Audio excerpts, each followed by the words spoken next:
Every time Gen Z made governments lose control. 2026. A notification pings at 2:47 in the morning, and a government begins to shake. No army crosses a border. No bomb falls from the sky. The weapon is a phone screen, and the soldiers are teenagers who haven't slept in 3 days. This is not a war story the old generals recognize. There are no tanks rolling through checkpoints, no missiles arcing over radar screens, no war rooms filling with smoke.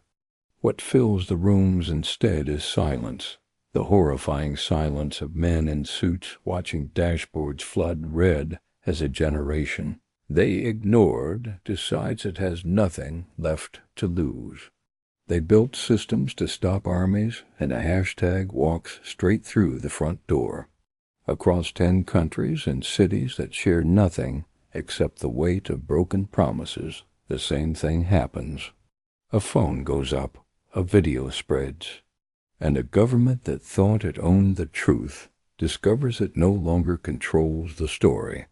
This is every time Gen Z made governments lose control. And it is still happening right now. Kenya, June 2025. The bill is 70 pages long, full of legal language no ordinary person is supposed to understand. It raises taxes on bread, on cooking oil, on the mobile payment apps that millions of Kenyans use to buy food every single day. The government expects the public to shrug, because the public always shrugs. This time it doesn't shrug. A group of young Kenyans feeds the bill into an AI tool and strips it down to plain sentences. They translate those sentences into 5 local languages and post them across TikTok, Instagram, and WhatsApp threads that reach hundreds of thousands within hours. The plan is surgical, organized, and completely leaderless. When an established opposition politician tries to insert himself into the movement, the young organizers publicly tell him to step back. This belongs to them. There are no elders at the front of this crowd, no party flags, no rehearsed speeches. There is only the hashtag and the anger behind it, spreading faster than any government press release can contain. On the day Parliament votes and passes the bill anyway, something shifts in the air across Nairobi. The crowd that gathers outside Parliament does not chant and disperse. It pushes forward and the gates give. For the first time in the country's history, protesters pour into the Parliament building, set portions of it on fire, and reduce one of the nation's most powerful symbols to rubble and ash. Lawmakers escape through basement service tunnels in suits, hiding in ambulances, calling families on scrambled lines. The image of a burning Parliament chamber streams live to the entire world, and by the following morning, the President stands before cameras and says the bill is dead. Sri Lanka, July 2022.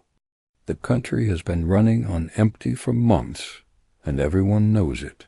Petrol stations run out of fuel and close. Pharmacies run out of medicines they cannot replace because the country has no dollars left to buy imports. Power goes out for 12 hours at a stretch, and in the darkness, people lie awake doing math on how much food they have left.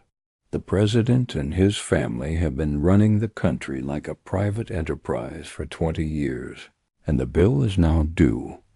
A tent camp appears outside the presidential secretariat in Colombo, and it grows every week.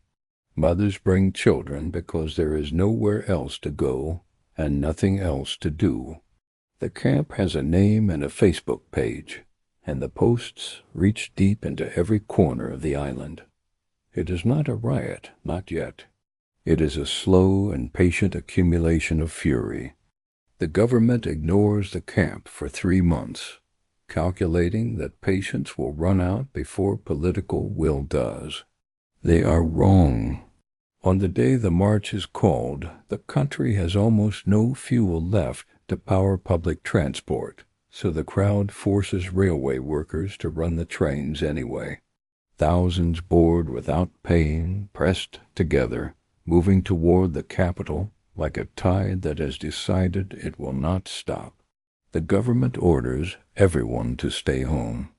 No one stays home. The crowd reaches the president's residence and does not stop at the gates.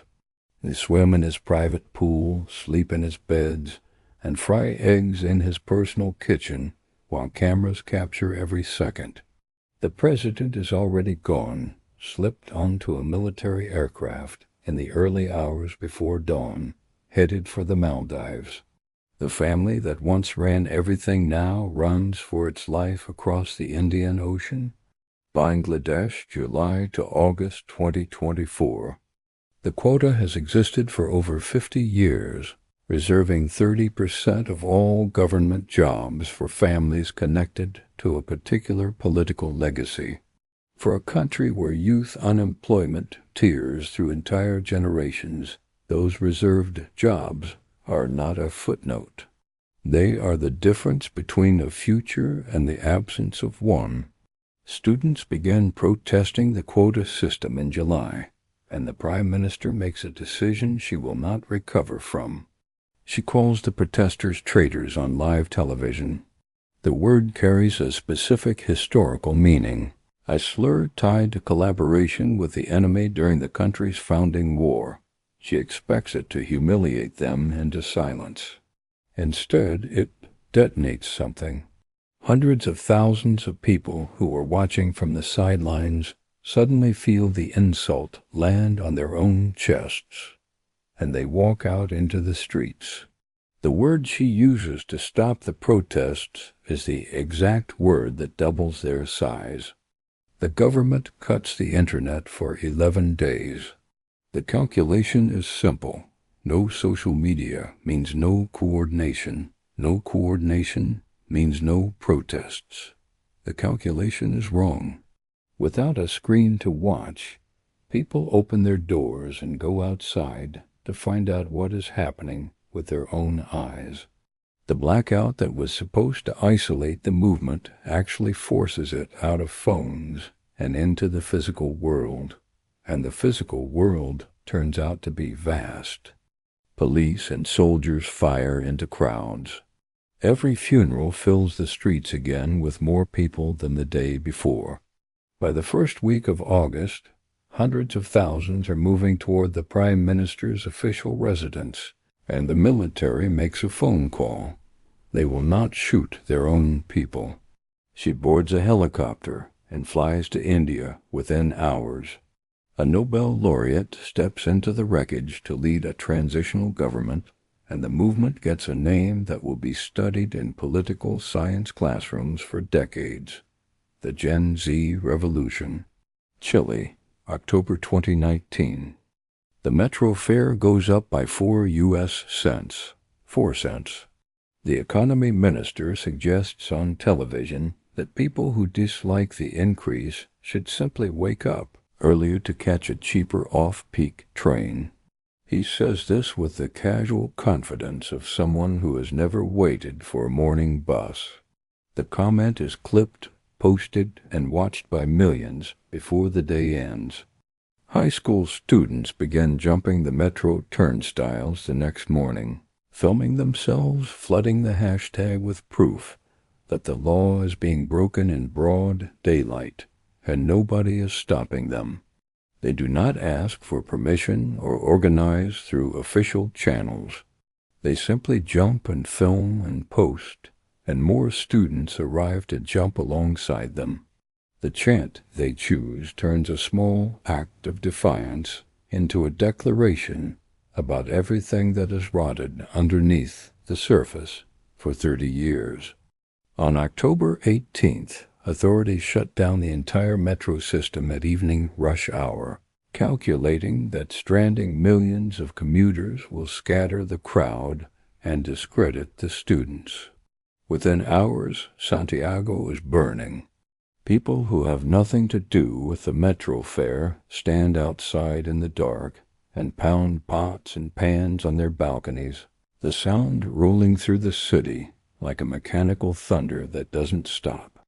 The slogan spreads through every neighborhood. It is not 4 cents. It is 30 years. The protests run for weeks. Millions march. Police fire rubber bullets and tear gas, and something worse, metal pellets aimed at faces, and hundreds lose their vision permanently. But the crowds do not shrink. They grow. Eventually, the government agrees to a referendum on rewriting the Constitution, and when the vote comes, 78% say yes. A young former protest leader becomes the country's president 2 years later, the youngest in its history, and the first left-wing leader since the era that started all the anger in the first place. Sudan, December 2018 to April 2019. The bread price triples in a week, and in a country where most people have already calculated their meals down to the last piece, that calculation suddenly breaks. Protests begin in regional cities first, quiet and scattered, and the government kills people to stop them, which is the same thing the government has always done. The president has been in power for 3 decades. He has outlasted everything before. He expects to outlast this. Women fill the front lines, which nobody expected. They make up nearly 3/4 of the most visible protesters, and they are given a name pulled from ancient history, a word for the warrior queens who once ruled this land long before any of the current leaders were born. Their slogan has no complicated political demands, no list of policy reforms. It says only this: fall. Just fall. And something about the simplicity of it makes it impossible to argue against or negotiate around. By April, the protests have lasted 4 months without collapsing, which is longer than anyone in the government security apparatus modeled in their worst-case scenarios.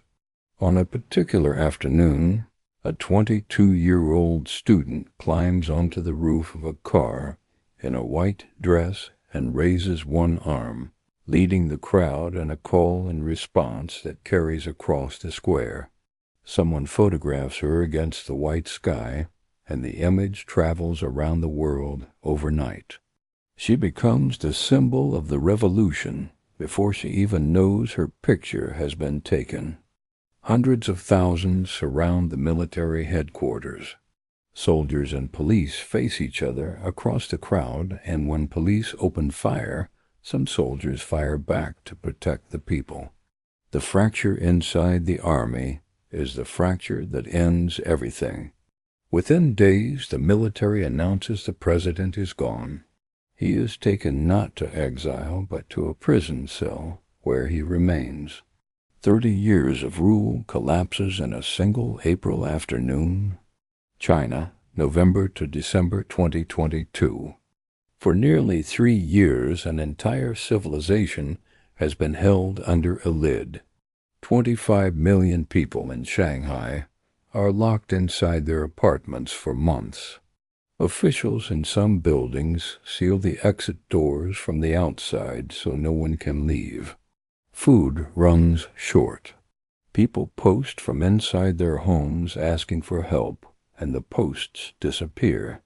The machinery of censorship is so vast and so fast that reality itself is edited in near real time. Then a building burns in a western city, and the doors that were sealed from the outside mean that 10 people cannot get out. Firefighters arrive, but the foam hoses cannot reach the upper floors through the barriers that the lockdown policy has put in place. The fire burns what the policy made inescapable. When officials announce that the victims simply failed to understand proper evacuation procedures, something breaks in the population that months of lockdown had not yet broken. A student at a university in Nanjing walks into an open space on campus and holds up a blank piece of paper. Just white paper, nothing written on it. Officials take it away. More students appear with more blank pages. The white paper says nothing, which is precisely why it says everything, because in a country where certain words end careers or begin prison sentences, the paper's emptiness is the loudest possible statement. It spreads to 21 provinces, 39 cities, and over 100 universities before the government can fully process what is happening. In some cities, crowds shout the name of the leader and tell him to step down just weeks after he secured a historic third term in power. It is the largest public dissent China has seen in a generation. 17 days after the fire, the government announces the zero-COVID policy is ending. The state media explains the virus has simply weakened on its own. The blank pages are never mentioned once. Nepal, September 2025. The photographs are everywhere before anyone can take them down. A government minister's son poses beside a sports car that costs more than most Nepali families earn in 20 years. The caption is casual, unbothered, the grin of someone who has never been told the word no. 20% of young Nepalis cannot find work. The photograph and that statistic sit next to each other on every screen, and the combination is catastrophic for the government. Authorities banned 26 social media apps in a single decree, including every major platform. The announcement is framed as a regulatory action, a matter of national safety. Nobody believes it. The ban lands not like a solution, but like a confirmation. A government so panicked by what its own citizens are posting that it shuts down the entire digital public square to make them stop. When you silence a population, you do not calm them. You tell them exactly how afraid you are. The protests begin the next morning in Kathmandu. Thousands of students in school uniforms calculated to make every image of police aggression more difficult to justify. Police fire anyway. The death toll from the first day reaches the Discord server that the government forgot to ban, and the number does not stop the movement, it accelerates it. A server called Youths Against Corruption swells to 150,000 members in days, with channels dedicated to protest maps, casualty updates, and votes on which institutions to target next. Parliament burns, the Supreme Court burns. The military flies the Prime Minister to a forest bunker and takes control of the capital. But a military government needs a civilian face, and so the Discord server does something no government expected. It holds an election. 100,000 people vote, and 99.6% choose the same name, a former judge who stood with the protesters when it cost her something. The military agrees.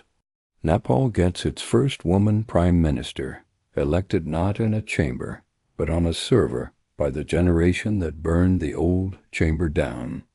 Madagascar, September to October 2025.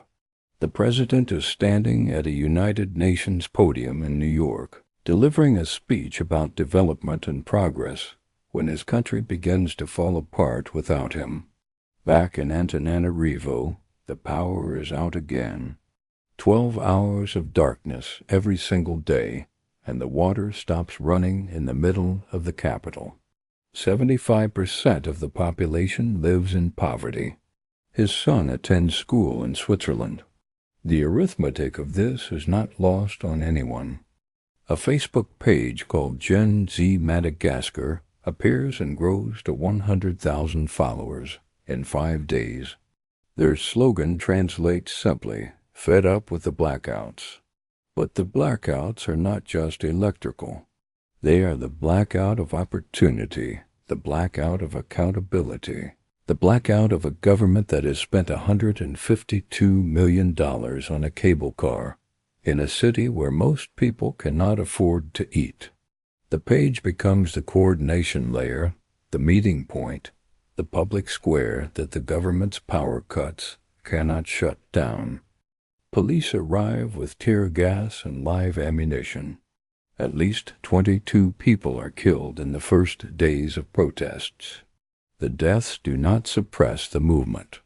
They spread it across 6 cities simultaneously, which is the pattern now, which is what every government in this story discovers too late. You cannot kill a movement that lives on phones because the funeral is also a broadcast, and the broadcast recruits faster than the bullets can deter. A military unit called CAPSAT, the same unit that placed the president in power 16 years earlier, announces it will no longer fire on protesters. The unit that built him refuses to protect him. Parliament votes to remove him by a margin of 130 to 0. That night he boards a French military aircraft and leaves his country behind forever. The man who gave speeches about progress at the United Nations cannot return to the nation he claimed to be developing. Iran 2022 to 2026. A young woman is stopped on a Tehran street because her headscarf is not positioned correctly. She is 22 years old and visiting the city with her family. The morality police take her to a detention facility. 3 days later, she is dead. The government says she had a heart condition. The people who were in the room with her say something different entirely.